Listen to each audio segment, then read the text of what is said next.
Welcome to the Black Open University show. Rebuilding education from an African place of being.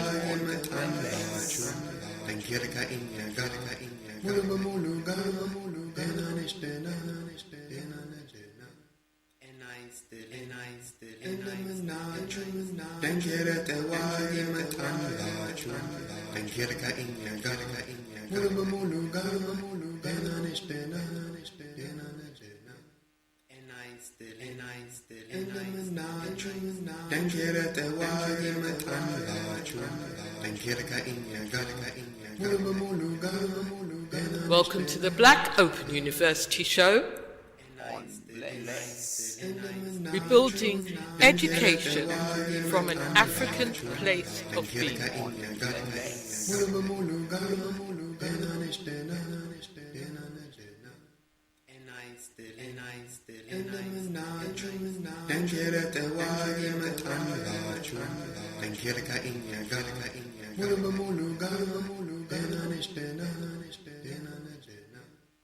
Build deep and complete. Do you know of the water of life? What's the big idea? What's the big idea? Original again, start from the heart. Not true indeed. I see, I feel. Mathematics, matrix, institutes, patterns. 1, 2, 3, you learn how to read. Classic. Welcome to the Black Open University show. Rebuilding education from an African place of being.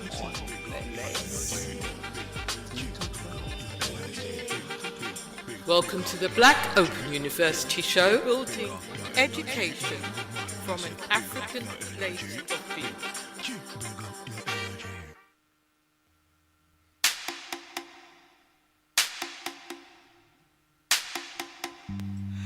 Dip down, dip and down, dip and down. We're in there.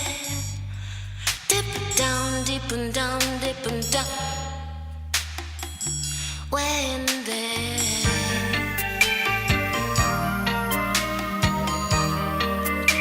Inside of who you are.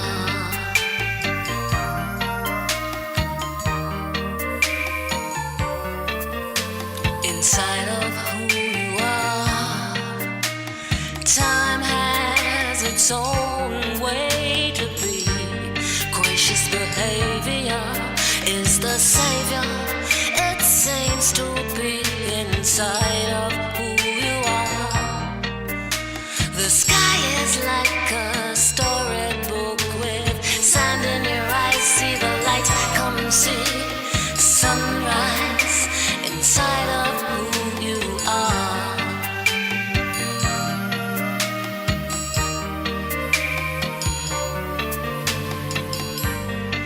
Dip down, dip and down, dip and down.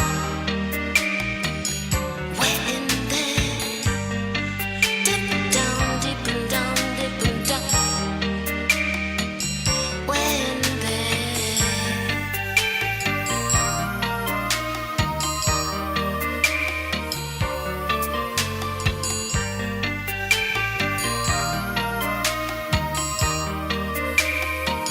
I said inside of who you are. Sun dips to the magic of the moon. Perfect magenta in the center is womanhood inside of who you are. A child resides beside still waters. With spiritual eyes, come and see a sunrise inside of who you are.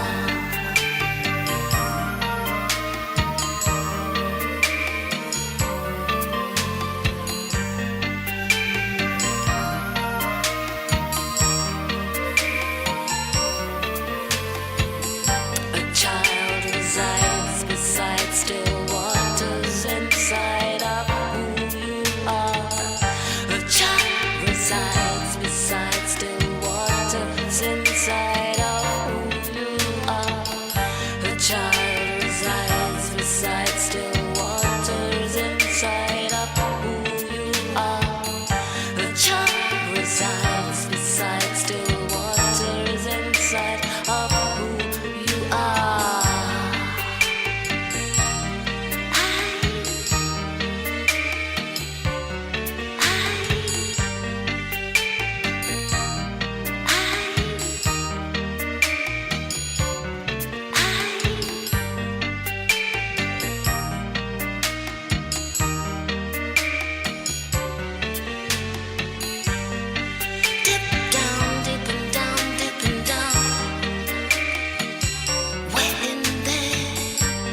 gracious behavior is the savior. It seems to be inside of who you are. The sky is like a storybook with sand in your eyes. See the light, come see sunrise inside of who you are.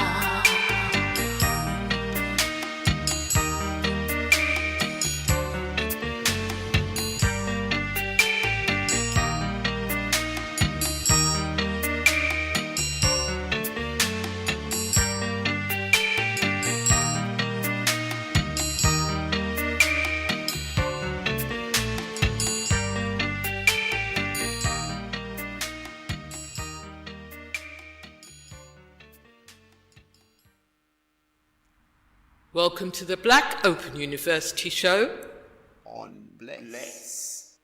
Rebuilding Education from an African Place of Being. On Bless Radio.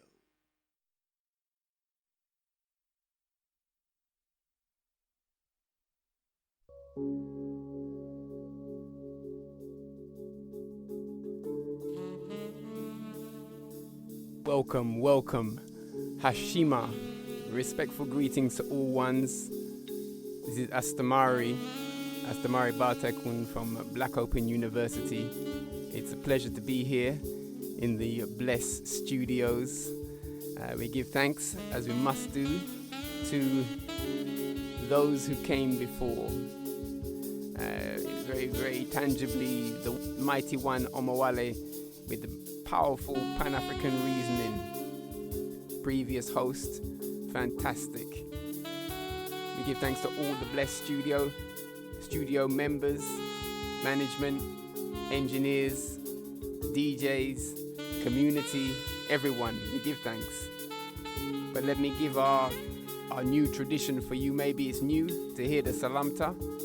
We give our special greeting, Yatawagi Salamta, the warrior greeting. Exiri Masagan Hashima Tawagi Asab. Creator to be praised, respects the warrior idea. We have a fantastic show this evening, this night.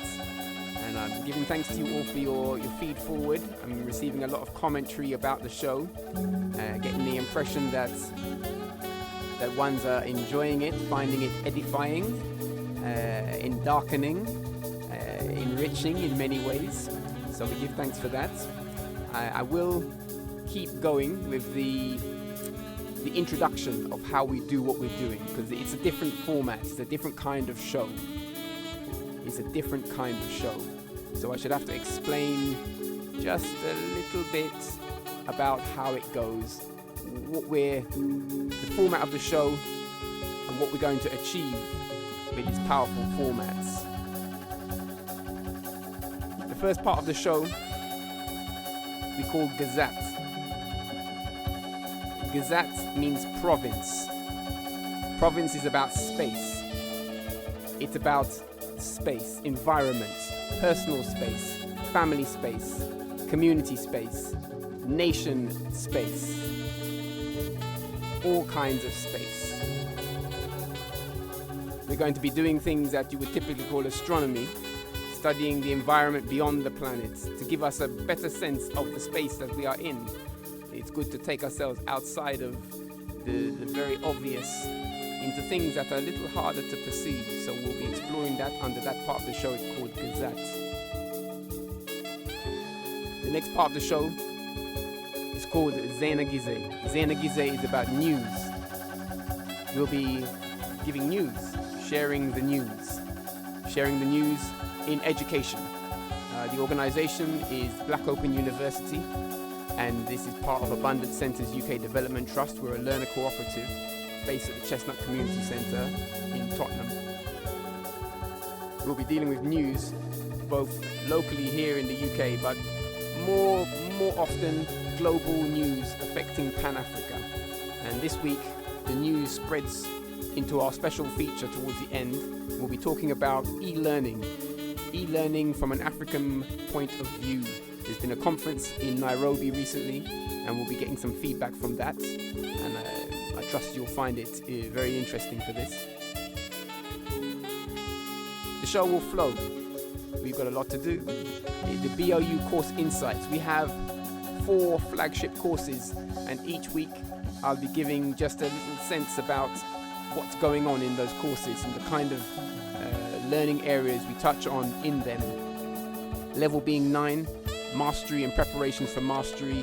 This is an advanced mathematics STEM program for children to enable children, we call our ones cadets, to enable cadets to attain level 9, which is the highest level in the GCSE, and to do that in some very special ways, approaching mathematics in a very creative form, putting it in the context of the science, technology, engineering, and the arts, of course. Educating with Unified Knowledge, Foundation Course 1. This is our pedagogy course. The pedagogy course explains the method of the teaching, the system for the guidance of the young with education from an African place of being. This course is really covering the fabric of this show. This show is about sharing with ones the pedagogy of unified knowledge, unified knowledge. So the course is the face-to-face experience for this. There's an e-learning part to that as well. It's a face-to-face experience, small classes, concentration of parents, teachers, learning an African-centered, nature-centered, learner-centered, family-centered pedagogy. Pedagogy means basically the guide of the child, like this. We have a hair structure science course. This hair structure science course deals with science of hair structure. And you may think, well, that's an interesting course. How does it come to be one of your flagship courses? Well, the principles inside the hair structure, they can be translated into other areas. So it's a good gateway subject.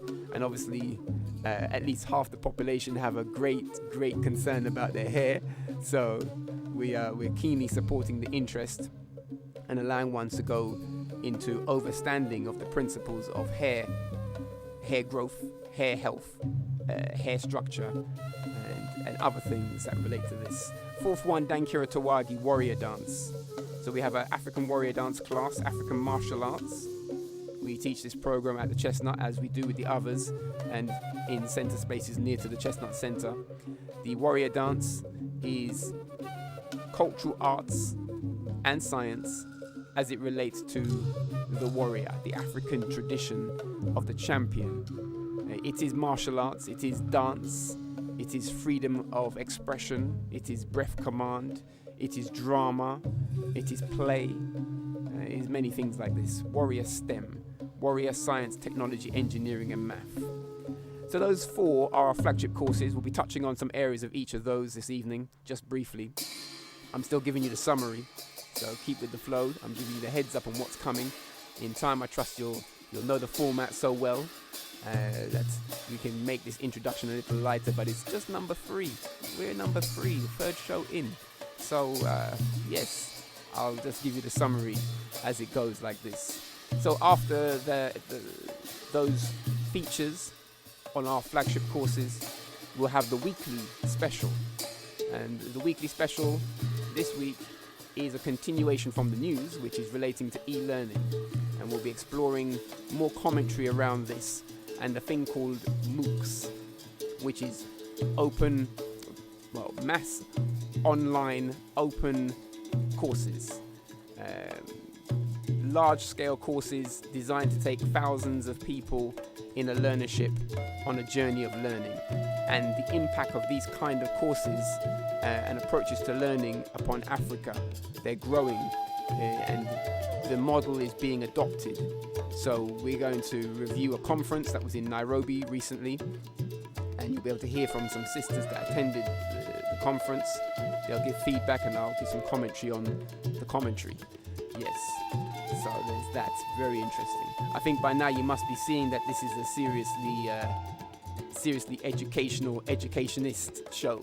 So it's strictly for the ones serious about education, about developing education, building schools, building learning cooperative, building family on high principled education. Those ones for this interest, that's what it's about. Those ones internationally, globally, with responsibility for areas of learning, like provinces of schools, communities that need educational development from an African place of being. Well, I would urge you to not slip into the standard system and think that the model that everyone uses in Europe is suitable for Africa and the Caribbean and other parts of the world where African people be. It's not the case. We need our own pedagogy. And so I trust that through the show you'll get to know about unified knowledge. This show is going to require you to do some work. I know, because normally when you hear shows on the radio, it's kickback, innit? You have to relax and just hear the show. This show's not like that. So you need pen and paper, you need to take notes. If you want to be live in the flow, you need to take notes and act. Look at things that I'll be putting in our WhatsApp space. We have a WhatsApp space for the show. If you want to join into that, you need to use the number 07930501777. That's the WhatsApp for the futurist. Connect to the futurist, join into the WhatsApp space. The space is called BOU Radio Show. And if you go to our website, which is abundancecenters.org/social media, then you'll find show notes for this show, and you'll find at the top a link to the WhatsApp. If you click that, that's the invite link straight into the forum. People in the forum will receive postings of images and things I'm going to speak about as we do it. So if you're ready for that kind of movement, then jump in and let's do it. That is the cutting point, the cutting edge, the growth points in this journey. I was journeying here today, thinking about the show and realizing that this place, as I sit with these screens and controls, it's like a spaceship. It's like a spaceship. We're going to travel through all kinds of space and terrain. And my task is to make things that would normally be a bit hard to handle just slide into the consciousness in a pleasant way, or in a way that sits in a space that you can digest in some days to come in a better way. Either way, it's enhanced learning. So let's keep flowing. Let's keep going. I would like to get to the fifth part of the show, Sababu Gize.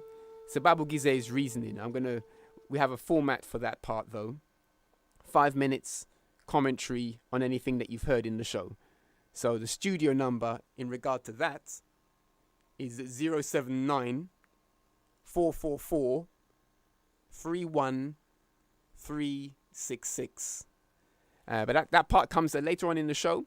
And so for now, your best point of reference to get into the WhatsApp space is 07930501777, or if for your ease, go to abundancecenter.org/social media and click the link that says WhatsApp, and also look at the show notes. Everything I'm going to speak about, the images, the articles, related links, it's all there already. I've prepared for you. Okay, we're flowing. Straight to that part of the show that we call Gzat. We're coming into that part of Gzat. The first part of this is to do with the moon. The moon. For the first 2 weeks, I've been giving just a snapshot review of what's happening with the moon. Chiraka, the moon. Many, you will hear, by the way, that I'm using some other words other than English. The show will be populated with keywords which are mostly Amharic. They're from the Ethiopian language known as Amharic or Amharic, And we use this language as a keyword language of instruction. It's part of our language system, which is called Unified Knowledge Language. The language of unified knowledge, which is broad-ranging. And we'll explain a bit about that maybe a bit later. But Unified Knowledge Language means opening up the ability to communicate with African script, communicate with African words, those are basic, but also to communicate with sign language from an African place of being, non-verbal communication, opening up faculties mostly untouched in this space and time by most ones. But also learning to communicate clearly through music, through drum, clear language through drum. And so our unified knowledge language is a very wholesome form, and the Amerindia is an essential part of that. So I will be using some Amerindia words, and the best way to get to know all of that is to go to our WhatsApp space, where anyone who joins in there will receive the full code book for the show. We have a code book. It's actually our pedagogy guide, but it decodes what the pedagogy is about. And so as I speak these things, which for many will be new, as I speak them, if you have read the guide, they will be clearer. And so it will flow easier for you. So I highly recommend that. We're keeping it in a way. The guide is a very, very precious resource. And so we're keeping it in the flow of those who really desire it, or those who need it and know they need it, or those who are curious enough to enter the ship and travel with us on this journey. So the moon, Chireka, it is in the phase that is typically called the waning gibbous. That means it's quite well illuminated beyond half of its illuminated potential. Obviously the moon is illuminated by light from the sun, and at this point in time it is about 79% illuminated. You will note that today is a bit cloudy, so you probably won't have seen much of the moon or the stars this evening, but they are devout, so we can still respect their nature and the patterns that they are expressing. So waning means that it's reducing. The illumination is reducing. That means that we're heading towards the new moon. The reason why I mention this thing is because it's very important to have a practical sense about why the moon appears to be becoming illuminated to full and then declining in light to new and in background to full again. It's important because in doing it, one can start to perceive beyond the earth, a dynamic beyond the earth. And this is part of a broader awareness that sits with our traditional cultures, our ancient cultures, and is part of the restoration of African education to return to harmony with nature. This is what harmony with nature means. I know you might think some of you like the tree hugging and this kind of business, and that's nice, that's cool. No, it's cool. But there's more to do. There's more to do, and astronomy is the what can I say? I say the elephant in the room. No, not the elephant in the room. It's the thing we're supposed to do. It's the thing we're supposed to know from an early age. It's the fascination that people quickly lose sight of as they mill about on the planet, not taking time to look up and wonder, and then to observe pattern and go deeper beyond the limitation or apparent limitation of the earth. Anyway, give thanks, our ancestors did do that work, and they've left a trail of wisdom that allows ones to know, we must return to that thing. Okay, so the moon, as I say, is in that position. It's 79% illuminated. It's in the constellation that's often termed as Leo. I'm not talking astrology, by the way. I am talking astronomy, different things. astronomy, astrology, astronomy, astrology, 2 different things. So our show is concentrated on the STEM, science, technology, engineering and math, in the context of the arts. So it's STEAM, and we're going to sit in a certain space. So I know many ones will be thinking, oh, astrology, la la la la la. That's okay, but it's not this show and it's not what I'm talking about. So there's ones for that. Okay, so this week we are coming, well, let's say this much. At the end of the week, we'll be heading to the winter solstice. And this is the point where we have the longest night, the shortest day. That is the shortest amount of hours of daylight in the northern hemisphere, and the longest night of shadow time.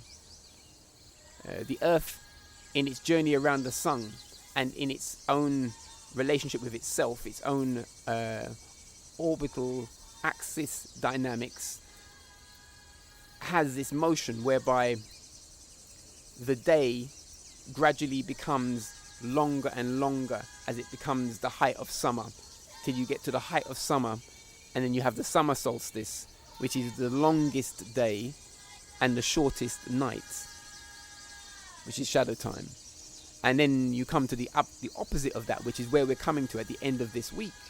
End of this week, winter solstice. So it's an important week, and that happens before we get to the next show. So I should have to mention it in this show so you can think about it. We're heading to what I would term as a turning point. It's a turning point, because beyond that point, the length of that shadow time starts to decrease again. It's increasing, the shadow time is increasing, and on the 21st it will be at its greatest amount of shadow time, night time, and then it will start to decrease again as we move around. So these are landmarks, or astronomical markers, patterns that one would be wise to observe. We're also, just a little bit beyond that, into next week, is the new moon. So that also is another turning point, which is nearer to the planets. So these things, especially when they come close to each other, I have observed quite a number of interesting things that happen when those things coincide. So I invite you to explore it and join into that. The Gzat, there's more to do with province. So let me just touch into it a little bit more. If you, well, as I said at the top, it's cloudy tonight. It's a bit cloudy. So you're not going to be able to see the stars. But this is where I was saying last week, you're going to need some software called Stellarium. Stellarium is a planetary software. It allows you to observe patterns of movement in space based on the data that has been collected over time, and the observations of these bodies. You can have that on your computer, and so when it's cloudy you can still know what they're about beyond the clouds. The clouds are very low in our atmosphere, even relative to the moon. The clouds are very low, and they just block out everything that you could be wondering about. So don't let that be the case. Go beyond them with technology, science, technology, engineering and math. So you need to have Stellarium installed on your computers, especially if you have children. They should be using Stellarium and playing with it rather than silly games. In the Stellarium, the thing I wanted to point out today is Sirius, the star called Sirius. There is a star, they call it commonly, it's called Sirius, amongst many other names for this star. And it has a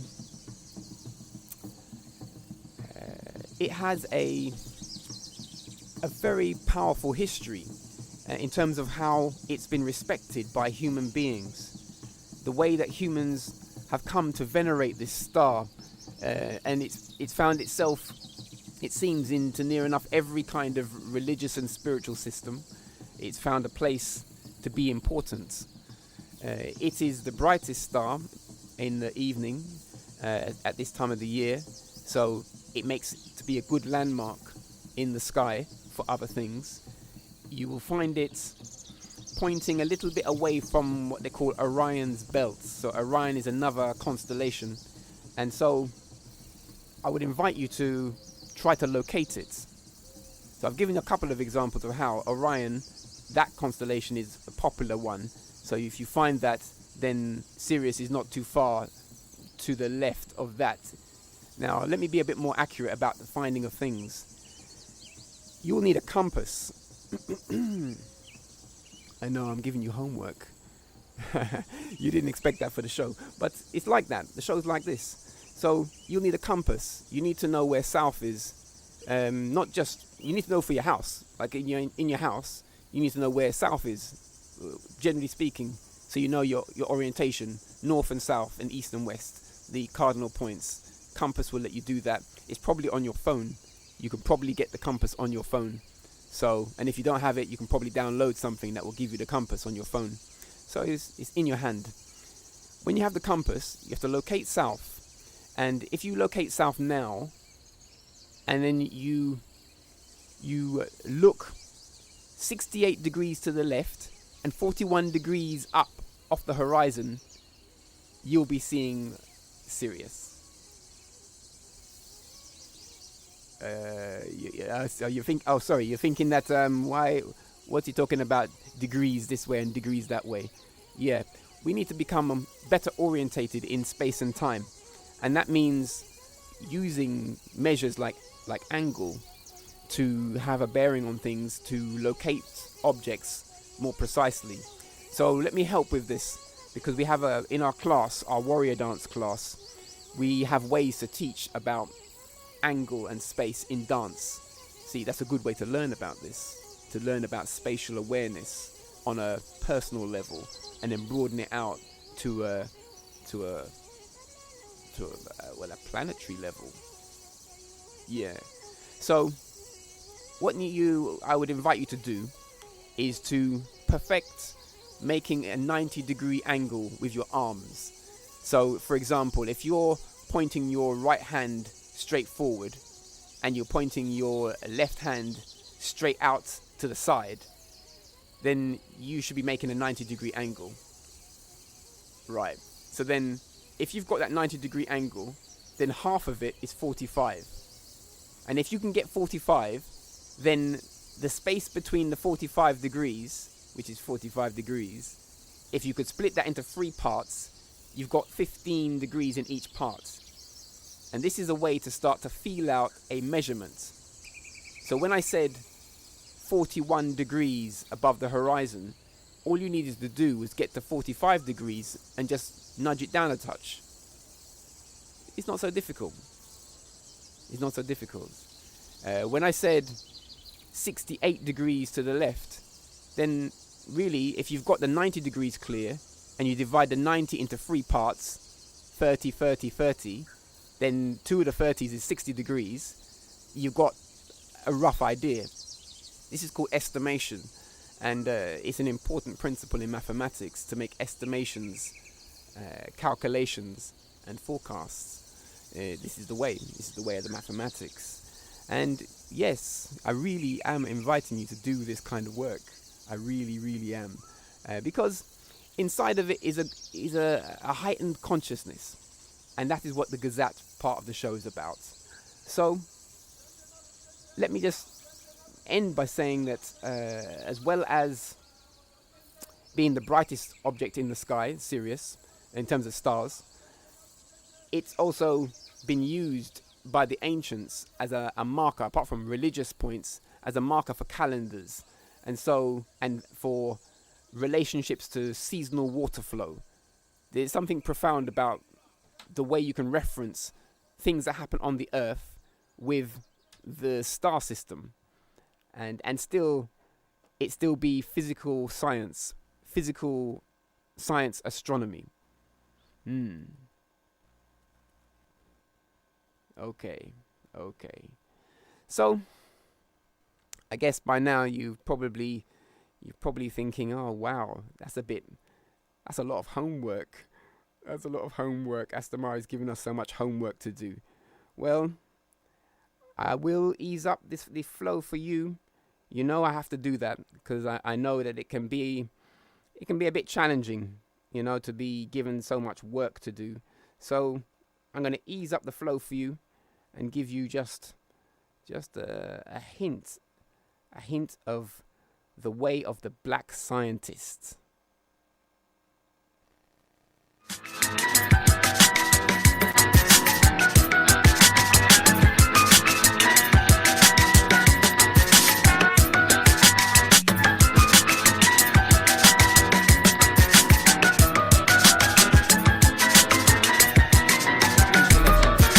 Humanity's endeavors on this planet are a unique occurrence that depended on blending language and techniques. You thought the elements of our intelligence and physics and made inventions, the evidence is antiques. We're living in a world that's built by many nations. Who can measure the human mind?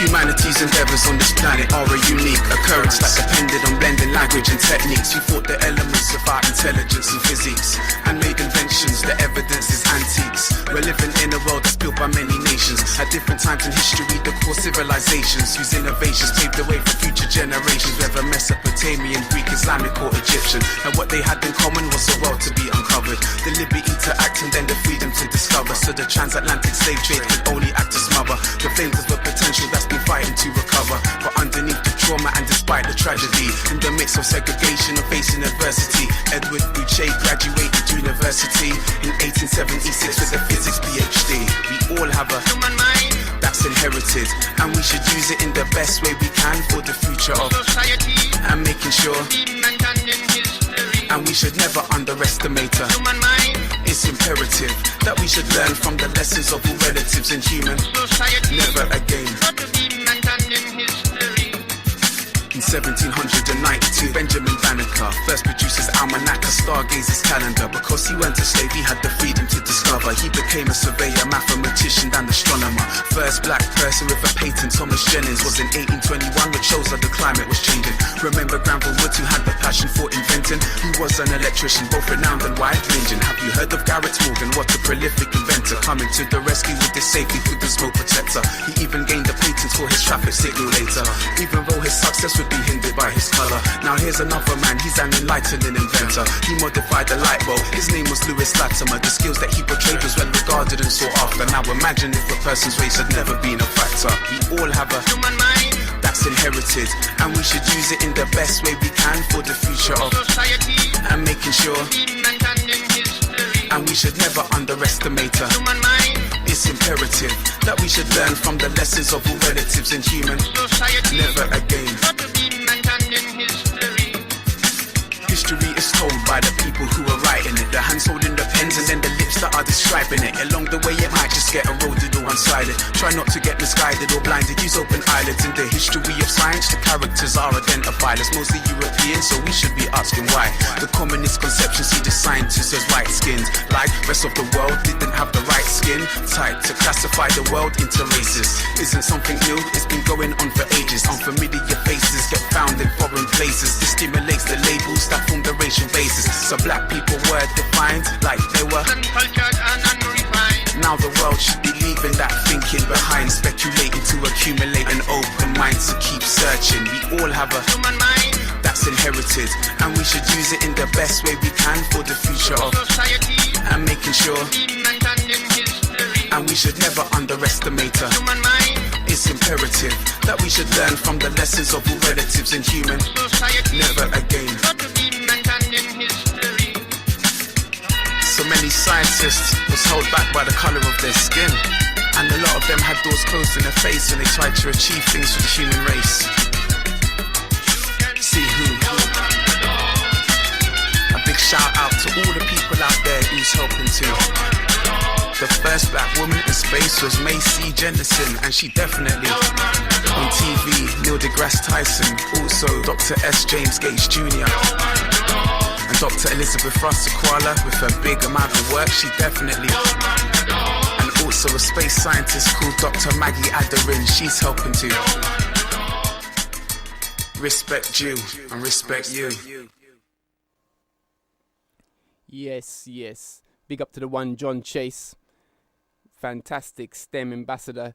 This one has quite a catalogue of powerful STEM raps about science and technology, and we have to big him up every time. Fantastic artist. We had the pleasure of working with him in our learner cooperative. He came down and did some work with our young people, so we really appreciate that. Big up to you, John Chase. Yes, so we're moving on swiftly to the part of the show that is the news. And the news is that there's been a conference program, eLearning Africa 2019. And the good people at eMerge Africa, which is another organization, have kindly reviewed the event. Three powerful sisters have reviewed the event and shared commentary, how they found it, and gave very insightful, their insightful thoughts on what was evidently an insightful event on the e-learning in Africa. So e-learning, just to clarify, is learning through the internet, like online courses and this kind of development, distance-based learning. And as I said, our organization is called Black Open University.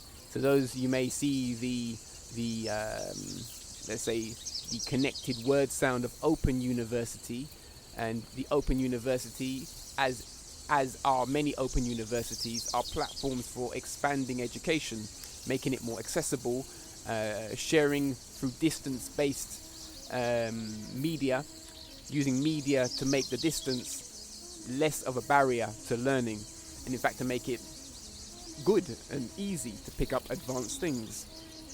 So we have a model for this. We ourselves have an e-learning space, Black Open University. That's the main part of our work. Courses that are supported by e-learning or are fully e-learning courses.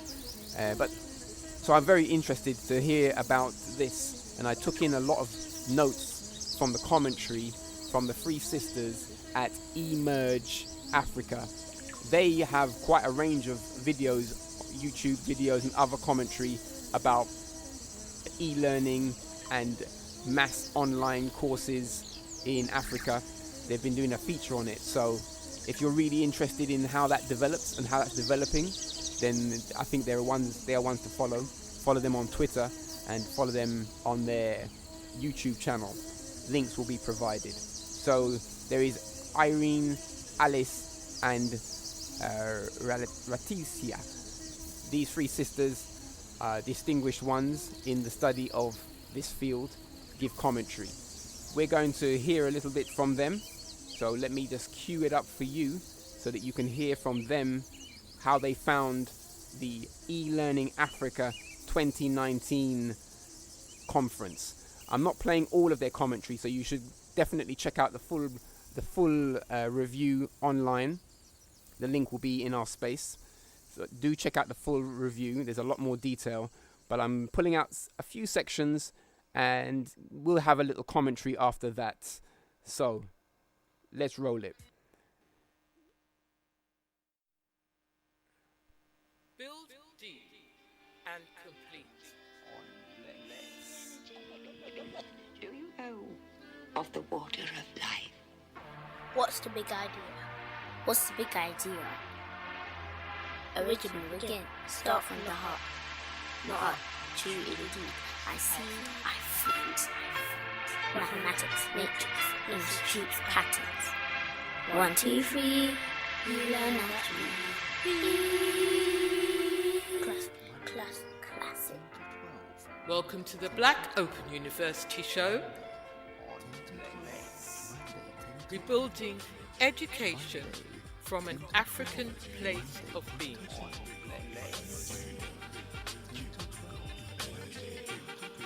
Welcome to the Black Open University show, building education from an African place of being.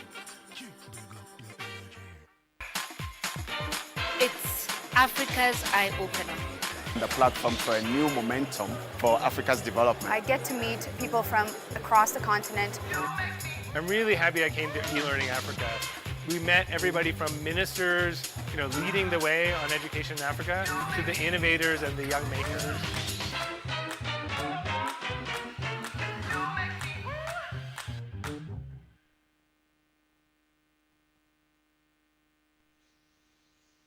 Irene and Ralitza, would you like to talk about the virtual learning experiences? Thank you, Alice. I wanted to speak about the moving from centralized to decentralized to distributed. That was something that came up a lot in the several sessions that I attended. And the workshop that I attended, it was a pre-conference event. The conference I attended was addressing was talking about how learning resources of the future will look like. And they were saying that we are moving to a time when students will actually create their own learning content, where less licensing will fade, where nobody will need any license, where things will be more distributed as opposed to centralized and decentralized, right? And, selling content will be a thing of the past, and the way we write into journals and put it there, that will not be possible anymore because everything will be distributed.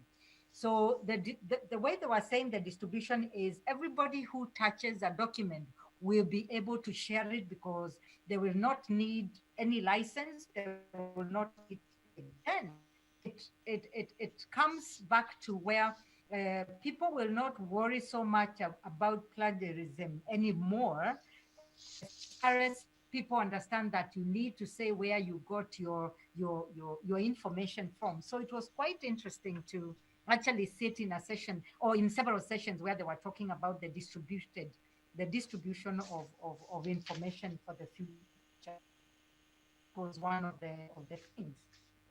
Now, for the learning experiences, of course, with their platform that was being introduced by Gzat, and probably we'll just touch on. But it's one of the virtual learning experiences that was introduced, and many more where people will actually not just sit in classrooms, because then, like UNESCO, thinking about future of education, we're saying that students or learners need to learn how to become, learning how to become as opposed to learning just to learn. So you learn things that are going to help you in whatever you have to do. So these core dialogues were kind of correlated, because everywhere where you went, someone was touching on something about the future of education or learning to become, and they were going to coding. Learners need to know how to create their own content, and then to the distribution of the openness of content, and then how the virtual learning experiences will really enhance everything. So those are the things. I don't know if, Ralitza, are you back online? You could talk to us about probably the coding and the virtual learning. Are you back? Yes, I'm back. Oh, great. I hope you can hear me. Yes, we can. Yes, please. Yeah. Okay, so about the coding in schools, I think as Dr. Alice noted, it was actually one of the most common trends. You can actually see a lot of coding being introduced to schools and different communities. We had a few people from Kenya also sharing their experiences about forming coding groups in their countries, and also training people into coding in order to provide them with some skills that they can actually apply in practice and also create jobs for them. And one of the young men from Kenya mentioned that the fact that a lot of people came to study coding in his hub provided a lot of jobs for the young people and almost like a 100% job rate for his guys. So there's actually a lot of potential there. There were also quite an interest in promoting young girls into coding as well. And this was quite an interesting phenomenon. Also, I would like to touch a bit on the virtual learning experiences as well. In addition to what Irene said, there was also quite a lot of virtual learning stuff going on. A lot of people were trying to introduce that in their school, but yet, of course, the challenges with providing facilities and making sure there is adequate connectivity and all that was quite still there, present in most African communities. So it was evident that most of them were trying to overcome it by providing centers where people can join some of these learning programs online so that they can all study. So there was quite a classic case where you even have a lot of adult learners who are able to study and also get their degree simply because now it's a virtual learning environment and they don't have to feel stigmatized by going into the formal class where they feel that they are in the class with their people of their own kids' age. So that was one of the key things that were standing out. And of course, there were a lot of people from both different countries in different languages, including Arabic-speaking countries, that spoke about their introduction to virtual learning experiences. So that is basically one from that. And then moving from centralized to decentralized to distributed, it was also highlighted that the issue about creating more open licenses so that more people will access, just like Irene said, we are going more and more into sharing economies and distributed economies. And also we are also in the knowledge economy. So in that sense, the more we share, the more we learn, and then the more we can actually develop and people can actually learn stuff that they can actually practicalize and help them to do something. So it's no longer too much of a theory base. So that's basically that. I hope that I'm still online. Yes, you are. You are. Okay. You are. All right. So and that's it for that. So maybe if you would like to move to the next slide, or if there's anything else, you'd like to add on this. As we move to the next slide, there was something else about infrastructure that was missing. And I see Jerome has asked that question about the involvement or the the participation of governments in some of these things, because of people who have raised the idea or the issue of where the Kenyan government said that they were going to University show. computers to all kids joining primary education or primary schools. And there were so many things that were never thought through. So everybody who was standing and commenting was saying, this is the same thing that is going on. They talk about, oh, we are going to advance, we are going to do this, we are going to do big things, but they forget about the simple infrastructure, the simple that need to be in place for this to happen. So we have more dialogues. Do you want to go on, Ralitza, please? Okay. All right. So I think that in terms of empowering education through continuous professional development, there were one of them were through the workshops and the preliminary workshop that was organized to give people the opportunity to learn more about these things. And as part of the continuous professional development, there were a lot of German companies, for example, the DEFCO Academy, actually, which is part of the European Union, are actually providing open source education for people to learn more and also enhance their professional skills and learn also more about their e-learning capabilities. And of course, under that, we also took the opportunity to speak a little bit about our focus so that people can actually see more the other opportunities that are there for them. We also came into contact with another English company who also only do not offer continuous professional development just in the e-learning space, but they provide a platform for all other spaces. We can make the links available for everyone to access after the meeting in the area of health and anything that you can think of. So they've created a system where people can join and also access learning to be able to improve their skills. And of course, the open universities and how they are transforming Africa education, it's also cut across all the distant learning and all the opportunities that were there. But it was evident that in some instances, there were a few product-based solutions rather than a more open source solutions to sort of address the ever challenges confronting education in Africa. So when we were looking at how we will redefine this teaching and learning in universities, we were also looking at how some of these opportunities that were there could be more made open source for more people to access. So these were some of the dialogues that went on. And of course, it was also quite difficult to look at how some of these silos could be broken, but it was clear that there should sort of be some kind of freemium opportunities for some of the open what we call it, solutions that has been provided to make it more open so that people can access for a period before it becomes more, I mean, you need to pay before you access it, you know, but they were quite brilliant solutions which could actually address some of the African problems. So we had very informal interactions with them and dialogues, and people could actually attest to that. And in some instances, you can tell that some people who brought in their products were quite unsure of the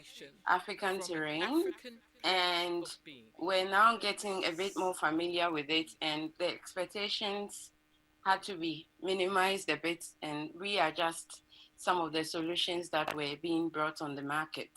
So these were a few things that came up, but it was quite good solutions. But of course, we hope that in the future we will have more open solutions that people can use, and then we'll see how the what we call it, the payments part can be looked at in future. So basically, these were some of the dialogues in all these areas that we saw going on in the conference, from discussion to even the exhibitions and everything that we saw. So thanks very much, Irene. Would you like to move to the next slide? And that's okay. I was wondering if Alice has something to add, especially on the open universities transforming Africa. Something to say about that as we move to the next slide, please. No, all I feel is that the open universities are becoming kind of a more acceptable concept or idea. I think there was some resistance to them initially, but the reality is now that there is a need for openness, to open up access and to look at things from an open perspective in order to sort of start the move away from being sort of have a more elitist focus and move towards being institutions that are for the people, because the people need them. Literally, that's it.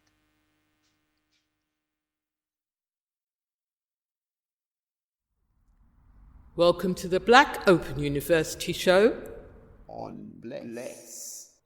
Rebuilding education from an African place of being. On Bless Radio.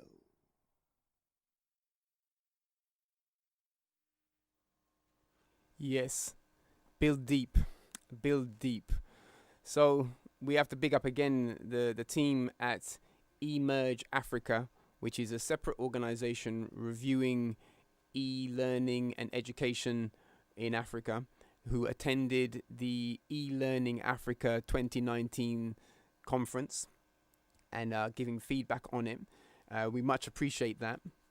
I know it's quite perhaps a heady thing if you're not into education, e-learning, and what's happening in that kind of sphere. But I wanted to play that clip because, well, you see at the end, they were acknowledging that the whole open university modeling is a growing dynamic. And I have a strong sense that this is going to be an important form of education, Pan-Africa. Now, my concern is that, as you probably got the gist, there are a number of companies approaching governments on the continent with their models and their programs and their packages. Some of them are commercial in the sense that they're sealed learning systems. Some of them are more open, as the commentators were saying, and they were preferring that model, the open model. So we should look carefully at what's coming forward and what does it really mean in terms of educational reform. Our organization is leading in educational reform because we're leading with a well-defined pedagogy. And what I noted from their presentation is another part to the presentation to do as well, which is actually some of the things they said before this one. But what I noted is that there's an absence of African-centered pedagogy being spoken about in regard to these open online courses, mass open online courses. So what that means is that they are most likely going to a default position, and the default position is a Eurocentric one that sees essentially Eurocentric principles and values permeating the education material and the approaches. But if these things are developed with a pedagogy that comes from an African place of being, then we have a greater chance to build something that's really going to work. And so this was my part of my concern, or part of my thoughts about what was being said, and my interest in it, to observe how things are developing. And yes, I also, as you can gather, we're the Black Open University, so we've been observing the model and exploring it for some time as well. And I think I would hope that we'll be attending that conference in 2020. So yeah, maybe some of you would like to come with us to the next eLearning Africa Summit 2020 and represent education in a different way. So anyway, on the same kind of theme, there is a development at the Université Virtuelle de Côte d'Ivoire. This is a virtual university, an open university, which has now completed its first graduation program. After its first round, it's been successfully launched in Abidjan. So we have to congratulate them. This is a national achievement for the country, and inside of that, they've been able to realize a swift reform. That institution in Côte d'Ivoire, it was developed because the physical building model wasn't coping with the mass of people needing education, and so new models are definitely required to address the masses of people who want and need advanced education. And so this is where I'm pleased to see these developments, and I congratulate them for their new development, the success of those kind of innovative educational tools. And as has been said in the clip, many African countries are adopting this virtual model. I know when I was in Ethiopia with Addis Ababa University, I know they have a virtual university, and they were very proud of that work, and it's expanding. So I'm bringing it to your attention. I trust that you get the gist of it, and you're feeling the fact that things are going on in education, and education as you know it, as you knew it, it's changing. So the next generation, there's a whole new set of opportunities, Later on, we will be reviewing another speaker about this open mass online open courses, some innovators for this, and those innovators have insights which we can learn from. The one I'm most touched by is what is called social learning, which you'll hear about later on. Social learning it's the term they use, but in reality, it's cooperative learning. And as I've said at the beginning, our organization is a learner cooperative. So there's a value being realized for cooperative learning structures. And this is something our communities, Pan-Africa, should adopt. We have a great tradition, a great rootedness in cooperative working. And so we should perfect this way in regard to modern technology and education. But we'll get into that a bit later on. We're going to move on swiftly into the part of the show that just touches on some elements of our courses, our key courses. I'm going to move swiftly through them. Time is pressing on. So the level being 9 class, what I wanted to touch on today is what we use as a model for standards. We have a model, we call it Limamad Daraja. Limamad Daraja means practice level. It means practice level. So the practice level idea makes it simple for a child to comprehend where they are, or a person, with any given thing. It's based on 2 parameters. One is consciousness and the other is competence. So in introducing it to our cadets, we have to introduce those 2 words, consciousness and competence. In regard to consciousness, we explain consciousness in simple terms as awake, aware, alert, coming to know, and ability to concentrate. Awake, aware, alert, coming to know, ability to concentrate.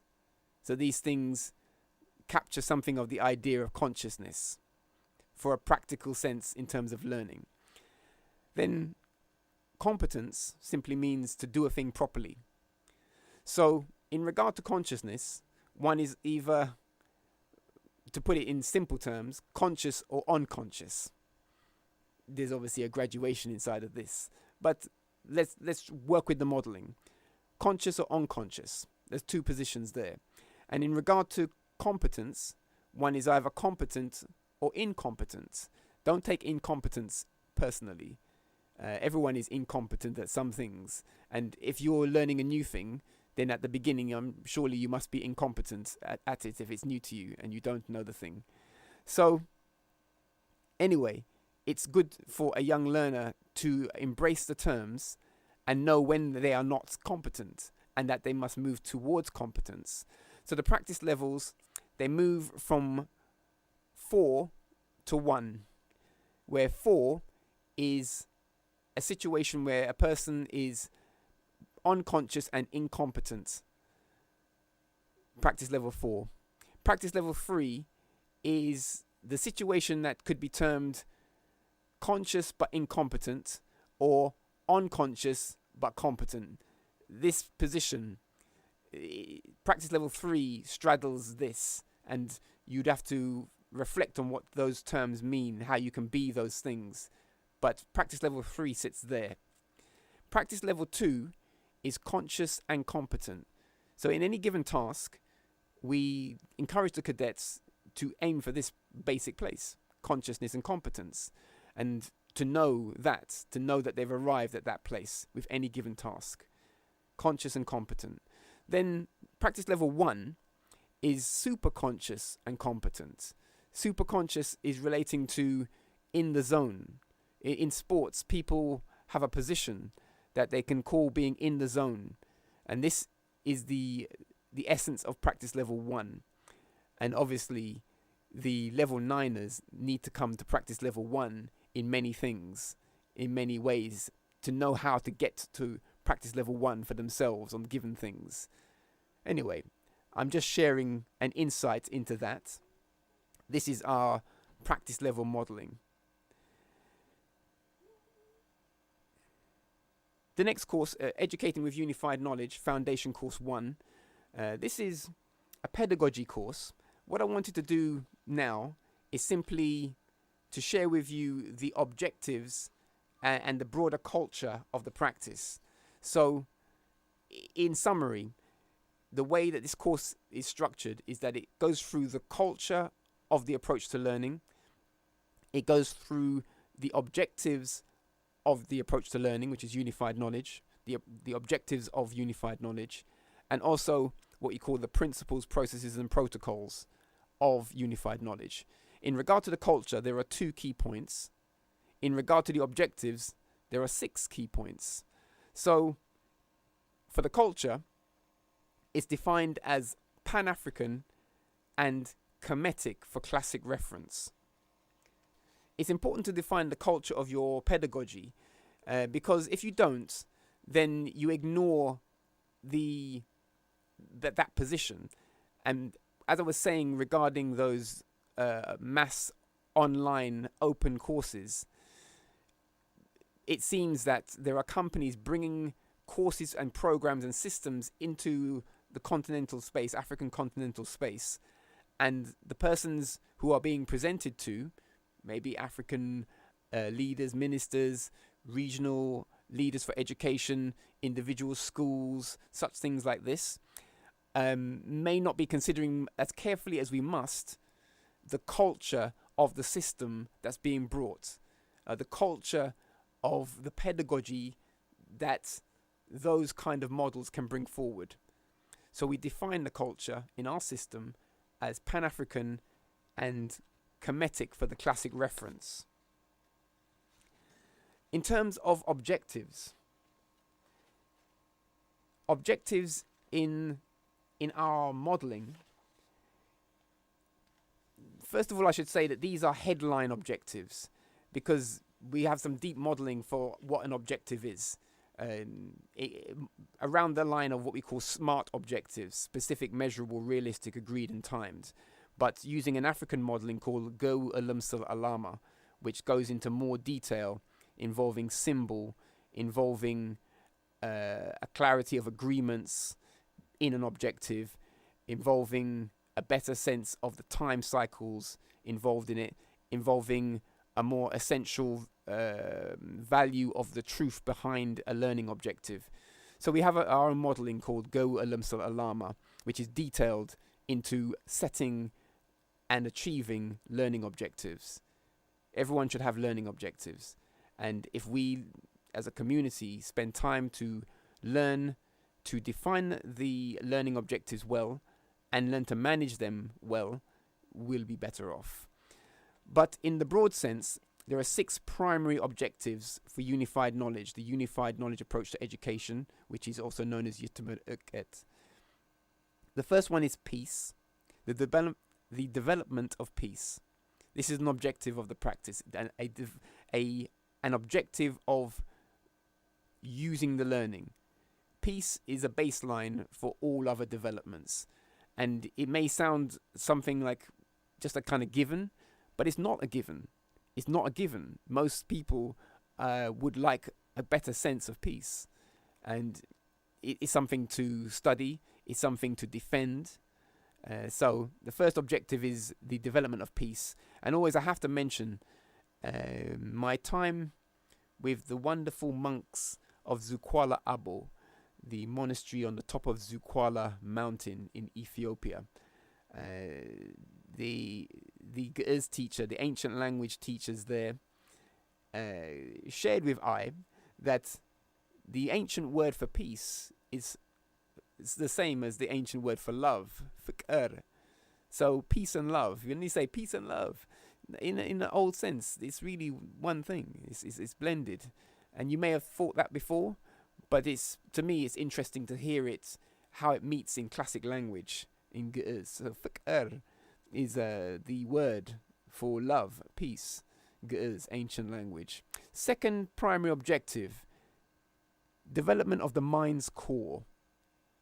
Development of the mind's core is about, well, defining the mind's core first of all. So we define it in terms of consciousness, in terms of will, communication and creativity. And these things are designed to give a learner, a young learner especially, an easy way to get to something important. The mind's core, consciousness, will, communication and creativity. And so the objective of unified knowledge is to develop the mind's core. Third primary objective, principled living. Principled living connects to a word that we use called ma'at. Ma'at is a Kemetic term meaning truth, justice, order and right. So again, you see I'm using ma'at because it's a classic reference, and this is why the culture already affirmed that we value the classic reference. By the way, using that kind of language is no different from the way that Latin is used for Europe. And so everyone doing studies in any European country is doing a study that is inevitably connected to Latin and Greek and to classic references inside of those ancient languages. So there's a value for that, but there's also a value for African people to identify classic African language and classic African principles to follow and to absorb and to overstand, or to come to overstanding with. Fourth one, productive capacity, the ability to produce, the capacity to make.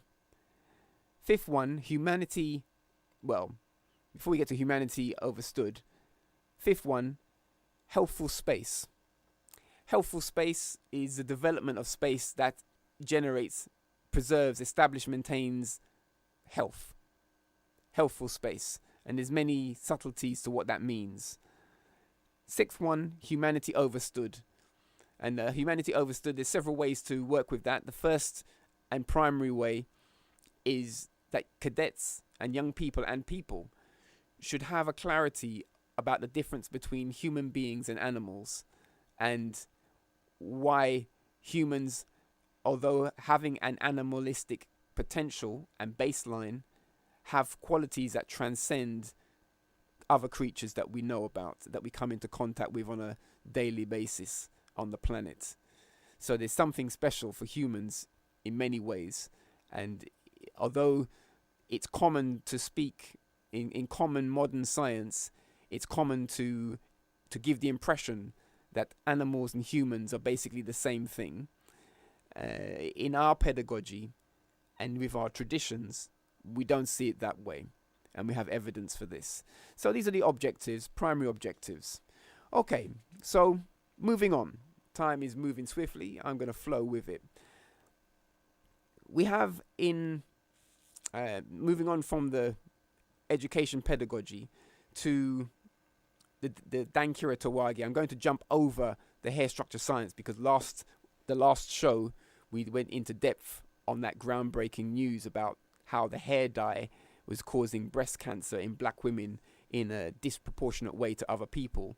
So we did a lot of work for that, and therefore I'm going to not cover that course this week with news, but I will go to the Dankira Tawagi. In the Dankira Tawagi,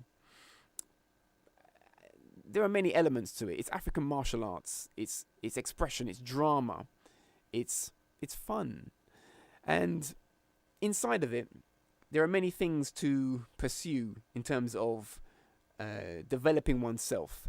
An important one that is missed by many people is the study of fear. The study of fear, overcoming fear. Overcoming fear. What is fear? We have an utterance for this. Farhat amro gudaino. Fear is the mind killer. So it's a poetry. We study the poetry. The poetry speaks about what one does when fear comes about, and how the illusionary ways it can appear to come to persons under different guises of boastfulness or timidity or or panic breathing, or all different ways that people express their fear. But these things have to be studied, and techniques should be learnt to overcome them swiftly. So we have a little story for you, and this story, it's also about fear. It was done in 2003, so it's quite a long time ago this story was told, but it's called We Are the Mice, and yeah, I trust you'll enjoy it. I'm going to go straight to it, because there's still another thing to do in our show, and time is moving swiftly on, so I trust you are fully flowing with the show. Okay.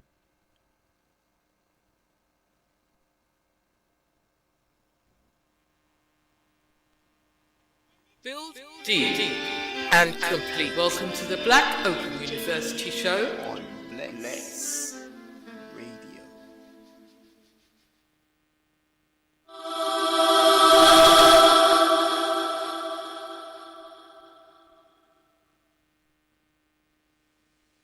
Sometimes, changing from how we've been working is challenging, even a bit frightening.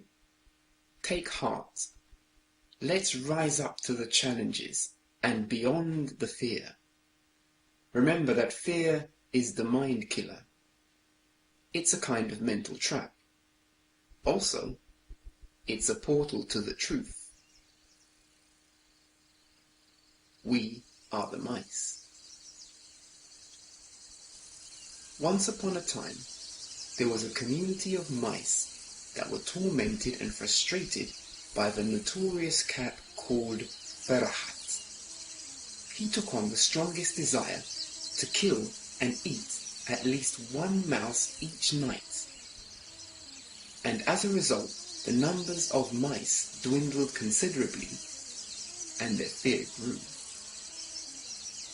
One day, whilst in deep relaxation, wise mouse Elder Tabot visualized the patterns of destruction very clearly. Realizing his community's impending extinction, he called an urgent conference in which all the remaining mice should be present to discuss the havoc created by Farhat, the cat. The main agenda would be survival strategies. The wise mouse said, "Fellow mice, we can't afford to see ourselves being eliminated one by one. The pattern is clear. We can no longer wait and witness our doomsday. We must do something about Farhat, this very terrible cat." Then, one diminutive but seemingly intelligent mouse called Gobers said, "I have an idea. Why don't we tie a bell to the collar that's around the cat's neck? Then we can detect the coming of that powerful hunter long before he approaches any of our portals.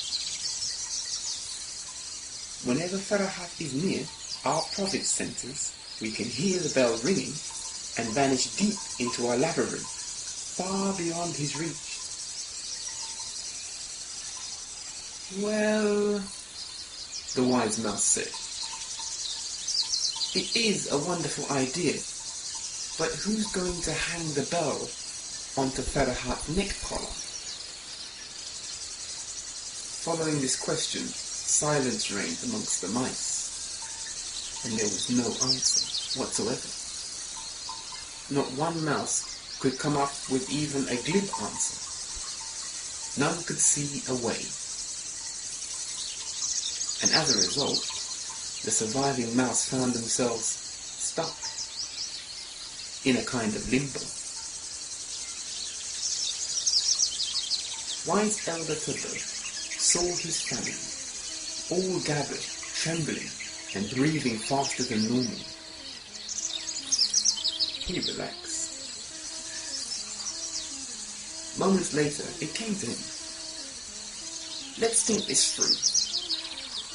We need Farhat to be unconscious so that we can put the bell onto him. Remember how emotional humans can get when they see us, even though we're small and gentle, they often run away in a blind panic. When they do that, they act just like animals. That is the nature of fear and the result of emotional extremes. Relax your breathing. Let's calculate and make a plan.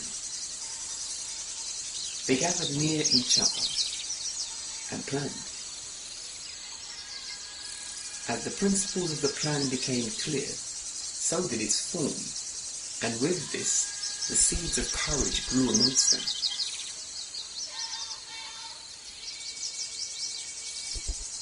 Ferahat was sleeping, dreaming of catching mice. The last couple of days, he couldn't find them. His dream gave him great pleasure, and he purred with joy at the very idea of smiting them down and eating them up.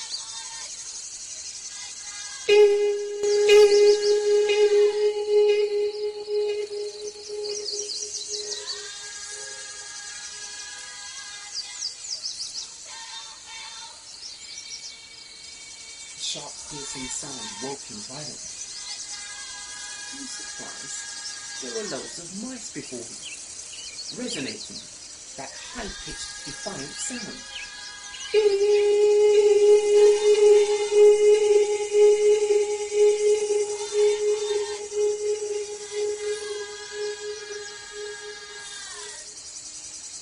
Then they all ran, in a snaking but orderly column, into one of their largest portals.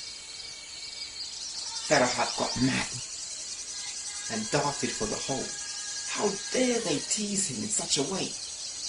Never had they stood before him like that.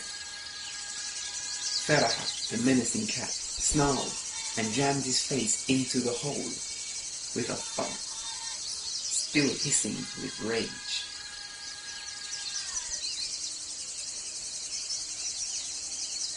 The community of mice gathered, their backs against the farthest wall of this inner space that the portal had led to. For them, this area was their community hall. It had several exits and enough space for them all to be out of reach of Ferahat. They stood in good order, and although Ferahat was hissing and trying to force his way into the space, it was clear that he could not reach in. He looked terrible, exceptionally deranged by the abnormal defiance of the mice. They stood steady, letting the fear pass as their breath of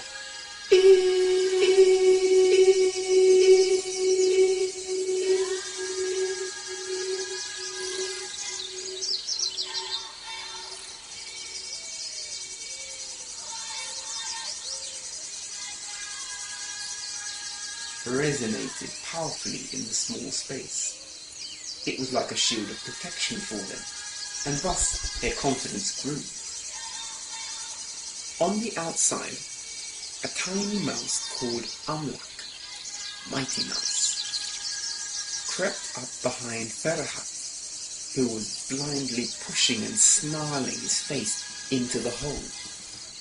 He came near, quite unnoticed. In his mouth was a bell with some tissue stuck into it. In a moment of perfect timing, he slipped the bell hook into the buckle of the cat's collar. Ferahat didn't notice. But with his struggles to enter the hole and eat all of the mice up in one go, the tissue fell out quickly. Ring-a-ding, ring, ding, ring. Disturbed by this strange sound, Ferahat, the raging cat, withdrew his head out of the hole to see Amlak's tail disappearing into another portal. Inside the community hall, the mice stopped chanting and listened. Amlak soon joined them. Acknowledging his great courage for a moment, they listened quietly to what was happening outside. Farhat rolled about, trying to scratch off the bell. He was frustrated, and with all of the noise, the human girl child came in. Yene Farhat, as she liked to call the cat. What's wrong? When she saw the bell attached to the cat's collar, she wondered how it got there. It was one of her toys, and although she liked the sound it made on Farhat's collar, she preferred it as a toy. The girl took off the bell. The watcher mice, peering from a distance, alerted the community of mice. There was a collective sigh.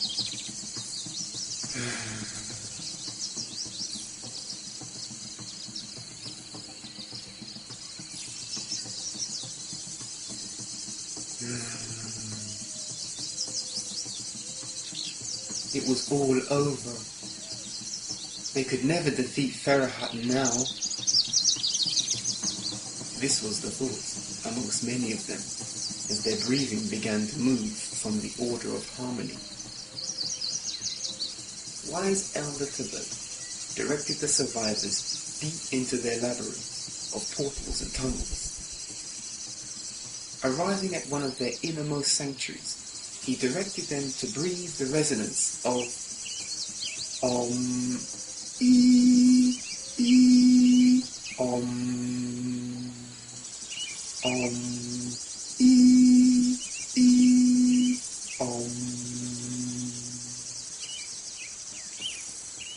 Elder spoke. It was a good idea, and by putting it into action, everything has now changed. But a nervous young mouse began. Shh! Gestured the elder.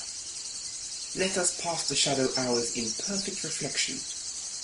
A good idea never dies. It is immortal.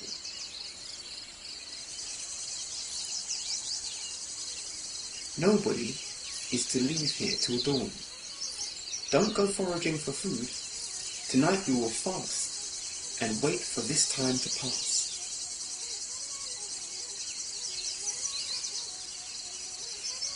In the morning, the watcher mice went to their positions. Well, look at that. There was Farhat the Terrible, having his belly rubbed by the human girl child. He had a new neck collar on, with 6 jingly-jangly bells on it. They were secure. As he coiled with the pleasure of his belly rubbing, the girl was enjoying the sound of the bells, and feeding Farhat some special food snacks as a treat.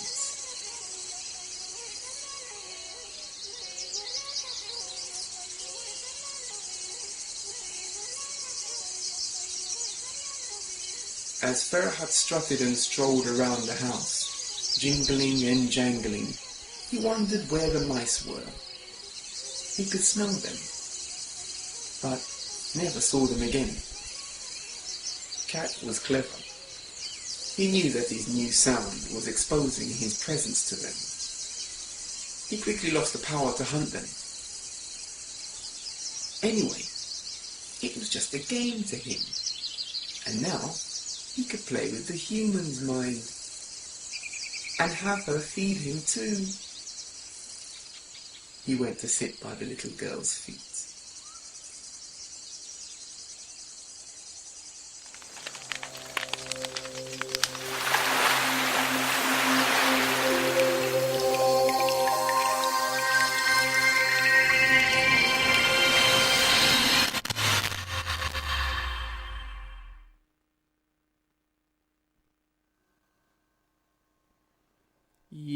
Yes. We are the mice, mathematicians in creative expression. We are the mice. And that story, as I said, it goes into many subtleties of fear management. And in a way, it tells something of the unified knowledge pedagogy in terms of how we use story to capture key principles and bring about a different way of learning. Okay, we're going to move swiftly on. We have a interview with Daphne Koller. She's the co-founder of Coursera, and this is an organization that's developed a platform for mass open online courses and connecting them to higher institutions, some of the prestigious ones, the Stanfords and the Harvards and those kind of MIT and those places, and making those courses from those institutions accessible to masses of people. So I'd like you to hear a few words from her before we seal up on our show tonight, because some insightful points are made about the future of learning. And I did mention where they talk about social learning, it's really cooperative learning. And I'm saying this especially to those interested in working in a cooperative way, to rethink about the really profound value for having strong cooperative models. So without further ado, let's roll straight into this.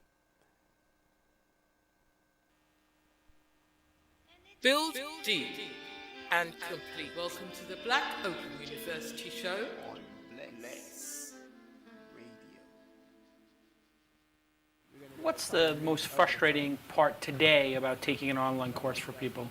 Because it's not perfect yet, right? You're in that process of perfecting it. So what is the biggest complaint? What is the thing that frustrates you most, that if you had a magic wand, you'd just be like, we solved this issue? There's two things that I think we could see significant improvements on. The first is the current mode of assessments that we use is somewhat limited in terms of what we can grade at scale. It's very much so for what the computer-based grading, automated grading is. It's difficult for instructors to construct those effective assessments and provide students with meaningful feedback about exactly where they went wrong. And so I think that in 5 years we will see completely different mechanisms for assessment at scale. And the second one that is very different is currently the whole notion of social learning is done largely outside the platform, with the exception of the discussion forums and to a certain extent peer grading. And let me call out Hui, who wrote our peer grading system, sitting right here in the audience. And I think that to the extent, I think that there's a lot of stuff that we can do that would improve that experience. Last question before we go to the audience, and I know you have to go soon. Motivation. It's great that we've taken down all the walls. Anybody can get to any course now. Yes. Or, not any course, but a lot. God, and all this information is out there. Which means some people I've heard say, okay, anybody can get on the internet today, in America, let's just say. Anybody can get to Khan Academy. Khan Academy can get anybody to the college level courses. What's your excuse now? Why are you not able to get ahead in life and society? Yeah. Very sort of type A view of the world. Yeah. Life is more complicated than that. Clearly. Yeah. What role do you guys play in motivation and getting people who, now that they really do have free access to this stuff, make them aware they have it. Okay, let's assume they become aware that they have access to it.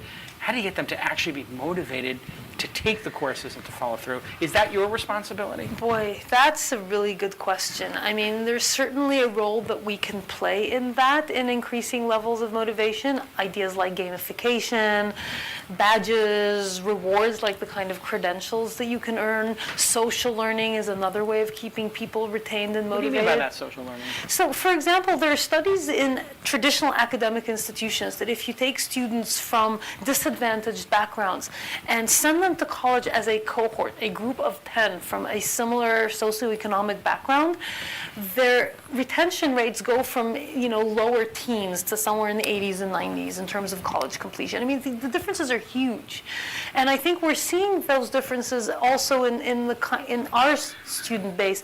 People who go into these courses with a study group, a strong study group that persists, they're much more likely to complete the course than the ones who take it on their own. So I think there's things that we could do, but Ultimately, I think that I don't know that I can take somebody who's truly unmotivated and using an electronic platform, get them to complete the class. So ultimately, people need to take control of their own destiny to a certain extent. Let's take a couple questions. It's interesting about the social learning. I mean, we are pack animals at our core, right? We like to do things together. Yeah. I mean, could you create a feature where if you got 10 people from one group, you gave them 10 accreditations for the price of one or something, but only if they hit 10, and only if 7 make it to the end. There are definitely ideas along those lines that would encourage group work, and I think is a role that we can help play in increasing motivation. That's right. Question. Yeah, actually, I think it's connected to what you said now about collaboration. NovoEd actually is coming out with some kind of collaboration, and are you going to do something similar? Well, I don't know what they're coming out with, so I don't know if it's going to be similar, but I agree with their idea that collaborative learning is important, and certainly we have our own ideas on how to execute on that. Which company was this? They're called NovoEd. NovoEd, okay. Great. Another question? Build deep and complete. Welcome to the Black Open University show.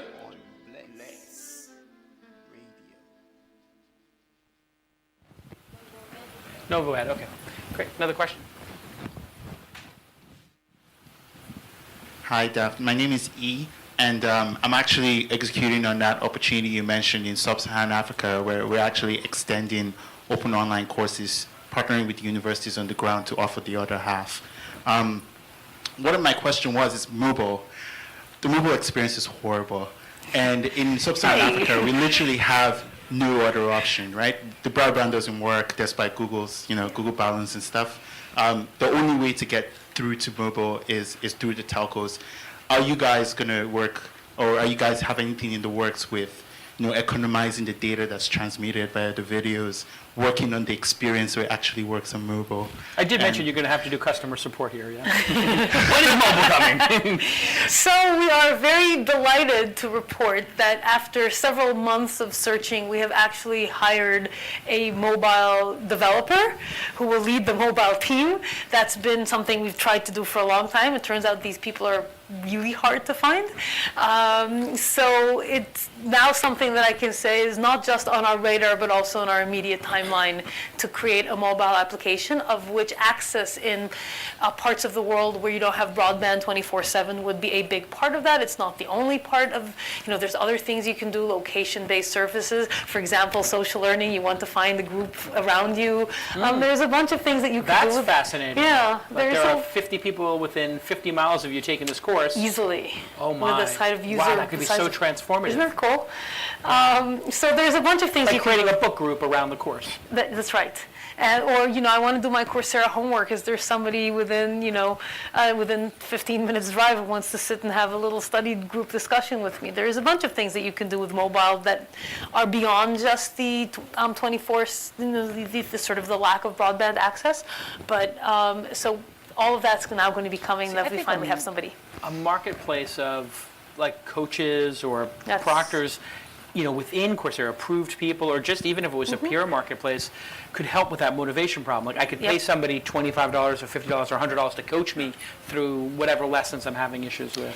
Yeah, I think that's definitely right, because like I said, there's the 15% who might be able to get along without this, but some people do and can benefit tremendously from the help, and we think that's going to be an important part of this going forward. Let's take a final question. With your background in artificial intelligence and machine learning, how much do you focus on creating a better teaching system altogether? With the amount of data that you're pulling in, are you looking at making like the ultimate machine teaching system? Is it going to be adaptive? So, there's an interesting question about adaptive learning that I don't have a good answer to right now. So first, let me say that general purpose adaptive learning is actually kind of hard to implement. It's a very labor-intensive process to take even a single course and identify the concept map for it and align specific assessments with the associated concepts so that you can figure out when somebody gets question 3 wrong, what does it tell us about, their understanding of this concept versus that concept. And so people do that, and they do that for the courses that are very high enrollment, very basic in, math and physics and chemistry and so on. Doing this for several thousand courses is going to be prohibitive in terms of the labor. Now, there might be some clever things that we can come up with to help address that sort of knowledge engineering gap, as it's called. But I think before we do that, there is an interesting question that should be answered about how important different levels of adaptivity are. So right now the system is adaptive in the sense that a student can adapt their own learning to the system. They can watch and rewatch a video if they didn't get it the first time.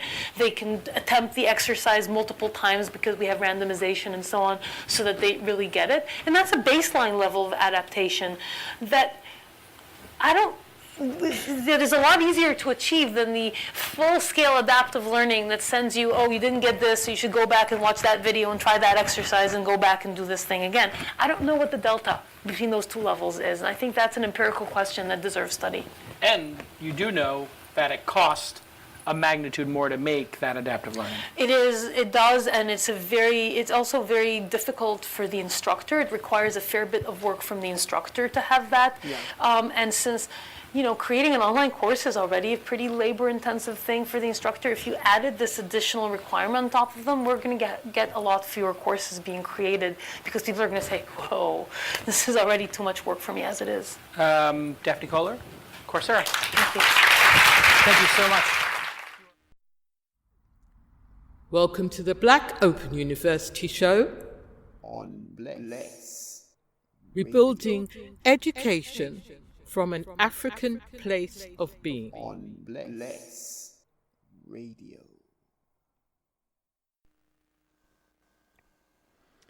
Yes.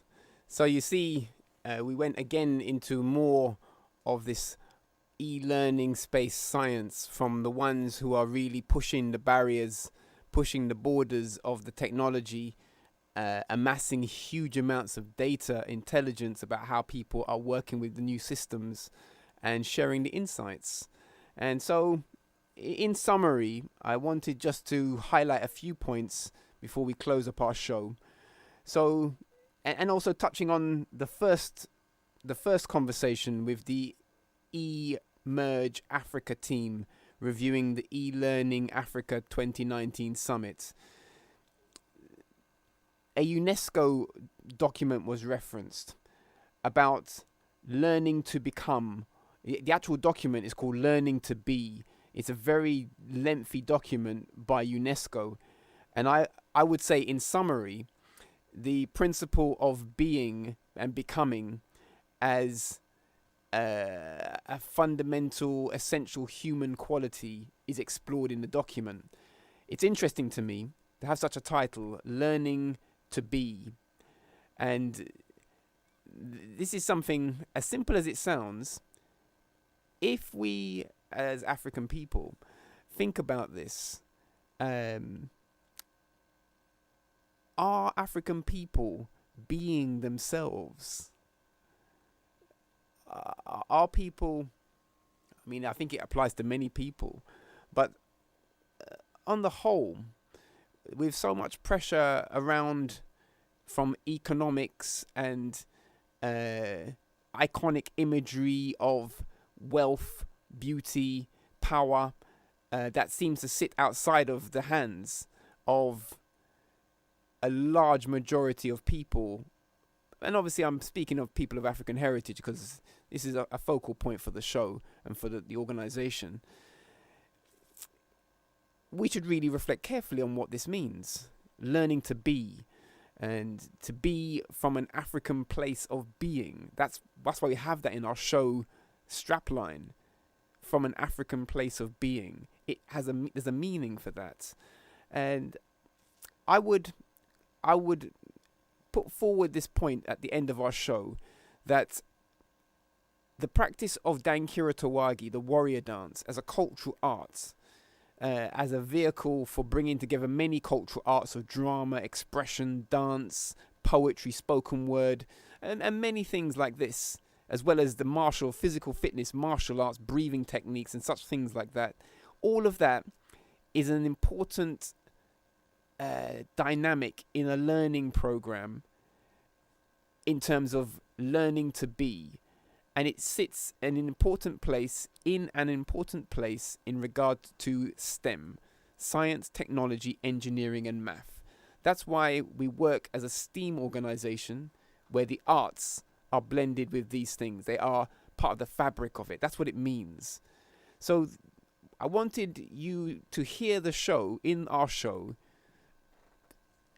those with much experience about delivering those kind of open access courses, coming to value the root principles of a being. Language like being adaptive, learner adaptivity. What was said in the last part of the clip was that it would cost a lot for them to build systems for the technology to prompt the learner to be adaptive. But if the learner is adaptive in themselves, then they can adapt to situations when they find it maybe difficult to learn one thing. They can adapt the resources and their approach and get round it. That is the best, most practical way. And for Africa, it's multiplied by many magnitudes. The need to be adaptive. Adaptive within one's own frame of reference, cultural frame of reference. To adapt, to learn to adapt. Those kind of things are also martial arts. To be adaptive is a fundamental warrior way. So the things connect like this. And final point on this, there was a talk about knowledge economies. In the first clip, it touched onto knowledge economies.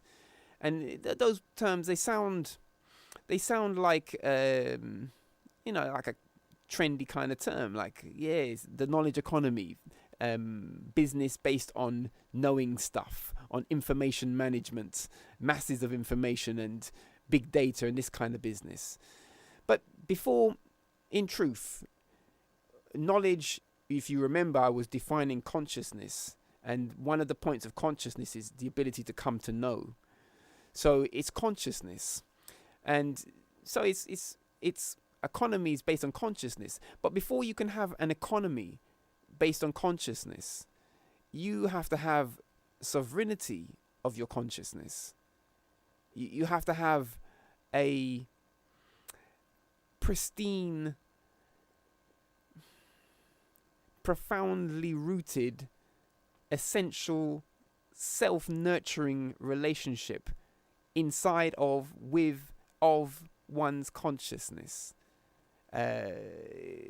One that doesn't break oneself from one's history or from one's nature.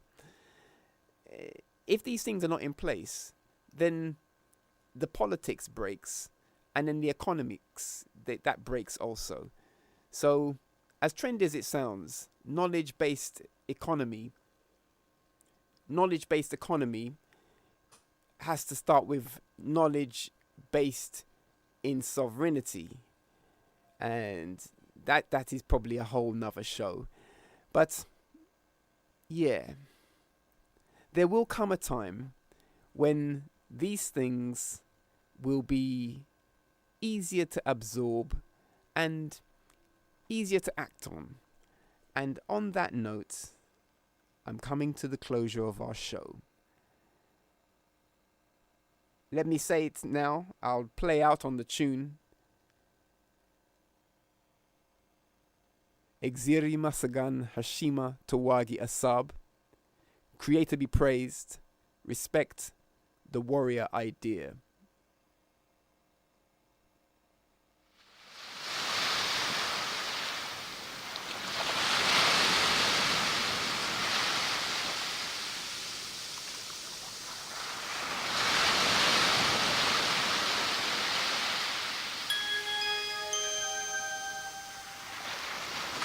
There'll come a day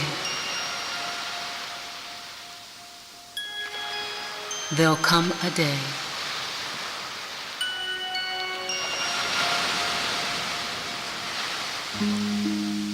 There'll come a day when the presence of the moment will truly be all there is. It will be all that will be sought after,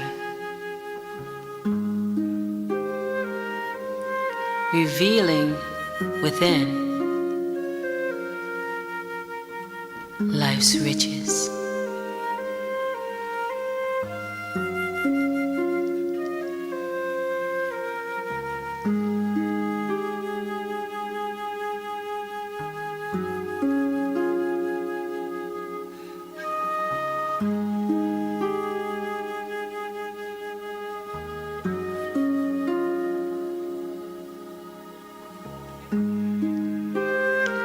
There'll come a day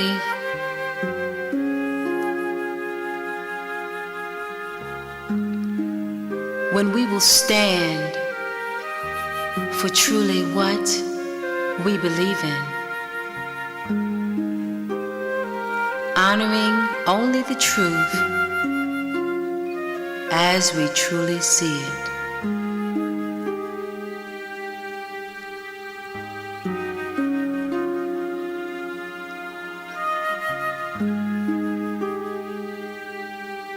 Come on, people. You know I've got to pull back this thing here. Come on now. Come on now. Yeah, there'll come a day.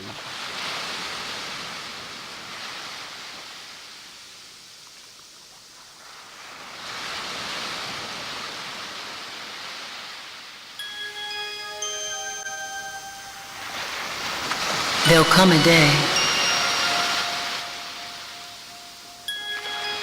There'll come a day.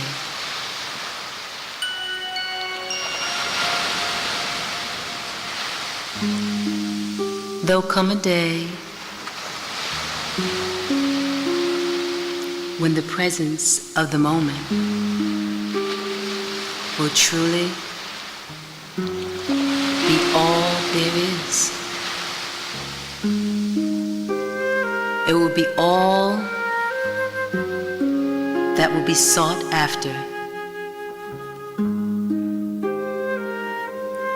revealing within life's riches.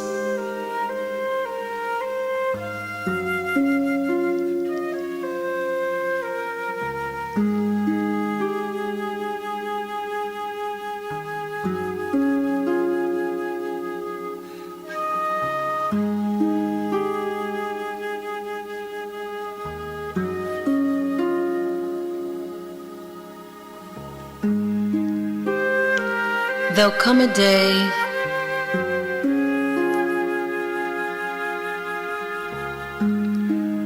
when we will stand for truly what we believe in, honoring only the truth as we truly see it.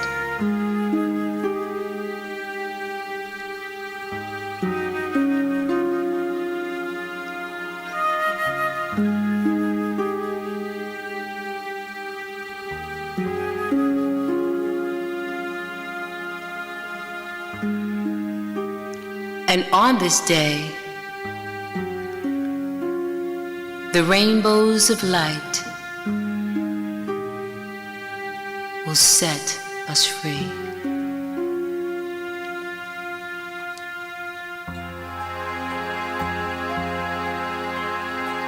Deep within our souls we'll know that only the goodness must show. And on the waves will flow into the midnight we'll go.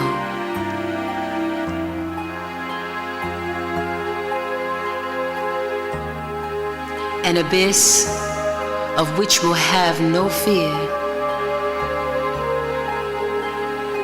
because we'll always know that the Creator is here.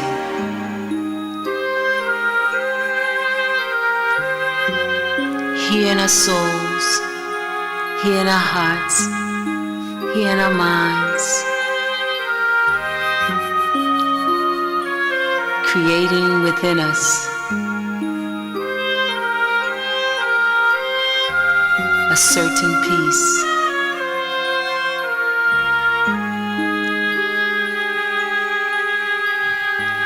A peace withstanding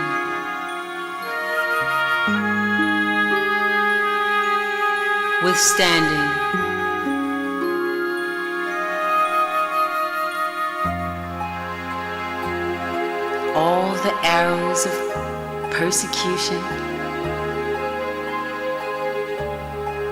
all the vies for validation. A peace we've never ever known in this lifetime, but have many, many, many lifetimes before.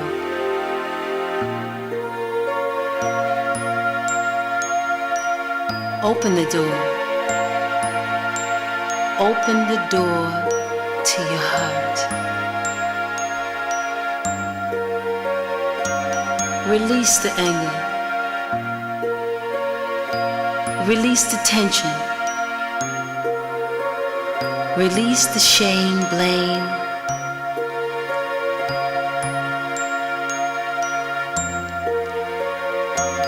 Release the fear. As you know, the Creator is here, here in abundance for you, so that you may serve another too. Honor that which you hold near and dear, for that is the only reason you are here. Yes, there'll come a day when all the pain and sorrow will wash away, and on the waves of love you see, that's where we'll be, you and me.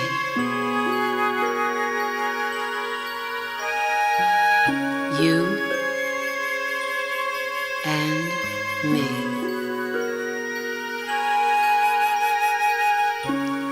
You and me.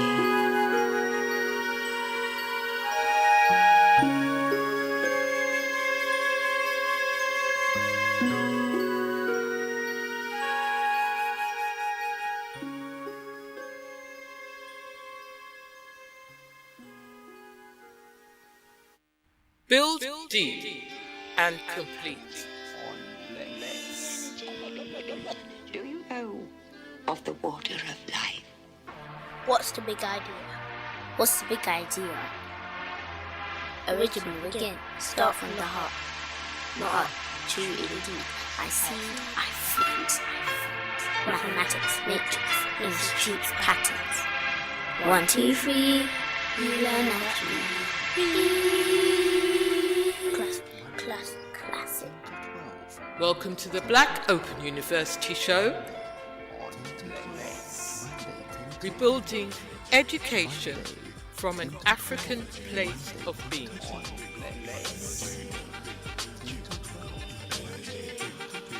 Welcome to the Black Open University show. Building education from an African place of being.